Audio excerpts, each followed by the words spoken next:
Good morning and welcome back to the Ride-In. It is Wednesday morning, December the 4th, and took a little extra time this morning to get the car warmed up. Feels a lot better today on the Ride-In.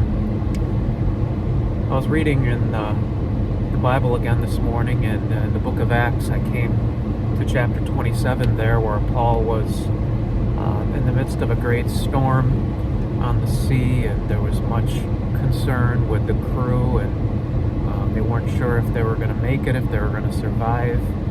And there was a statement in there that Paul made that really spoke to my heart, and I want to share it with you this morning.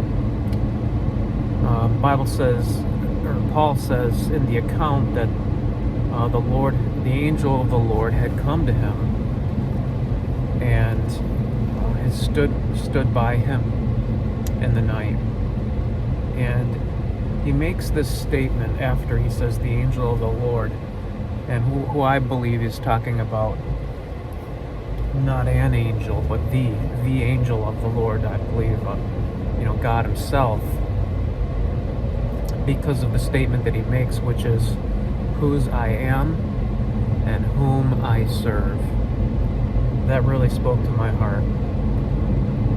Whose I am and whom I serve. What does that mean? Whose I am. What Paul was saying there was, this is who I belong to. Whose I am. I am his. You see this message throughout God's Word, and it's one of the most comforting thoughts that a Christian can have, especially when he's going through storms and difficulties, is that you belong to the Lord. He is your shepherd. You are his sheep. You are in his pasture. You are a possession of the Lord. He loves you. Whose I am, Paul said.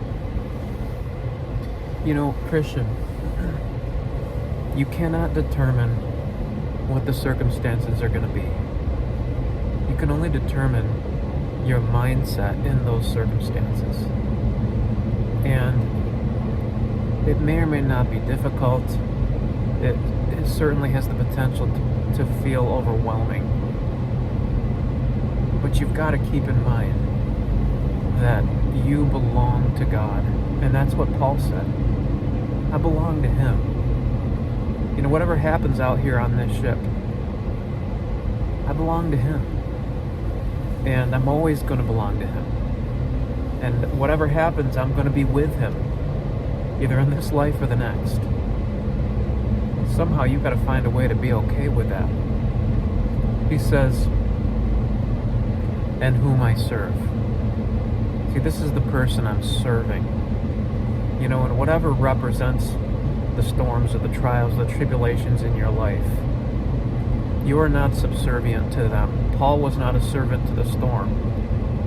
Paul was not a servant to the men on the ship who were afraid and perhaps fretful. Paul was not a servant to the emotions of the situation. He was a servant to God. I belong to him, and he's the one I serve. He's the one that I'm going to get up today for and do what I got to do. He's the one that I'm going to put one foot in front of the other today. And you may be overwhelmed, you may be afraid, you may feel the weight of the world upon your shoulders, and the big picture, you have no clue how you're going to make it. But you can take one step forward, and you can do so with this in mind, that it's for him. Not for my boss, not for my friends, not for my spouse, not for my kids, not for, whoever,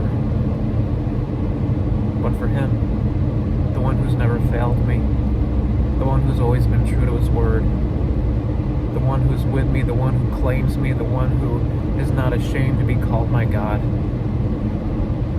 The next verse, Paul recounts the words of the angel of the Lord. He says, for thou shalt, paraphrasing because I can't remember exactly what it says, but thou shalt stand before Caesar. Paul was going to make it through this, and he had the assurance of God because God had a plan for his life. Now we may say, well, it was easy for Paul to have faith and to be okay because, he had God speak to him and tell him what was going to happen. You don't have to hear God's voice to know that regardless, God has a plan for you. And if God's plan for you is to be overtaken in the storm, then so be it. If Paul's final message would have been on that ship and they would have gone down, that's okay. And you've got to accept that. You've got to be surrendered to that. But if not, God has a plan. God has somebody before which you're going to stand, that you're going to share your faith, that you're going to shine the light of the gospel. God has a plan for you. So you can rest in that thought. Often when we look at the big picture of life and we get our eyes on the storm and not on Christ, it's easy to get overwhelmed. It's easy to get discouraged. But if you can remember that you belong to Him, He's the one that you serve, and that He has a plan for you, and nothing can stop that plan unless you are not following Him or not doing what He wants you to do. You keep taking those steps forward, trusting Him. You'll have that supernatural protection, guidance. The Lord was with him, and the Lord will be with you too. I hope that's an encouragement to you today. I love you, folks. Looking forward to seeing many of you tonight. I continue to pray for the Christmas musical, that folks would sign up and receive invitations and come, and that we'd see fruit that remains as a result. A lot of people are working hard to prepare for that. Pray for them, and I know they'd appreciate that. We'll see you soon.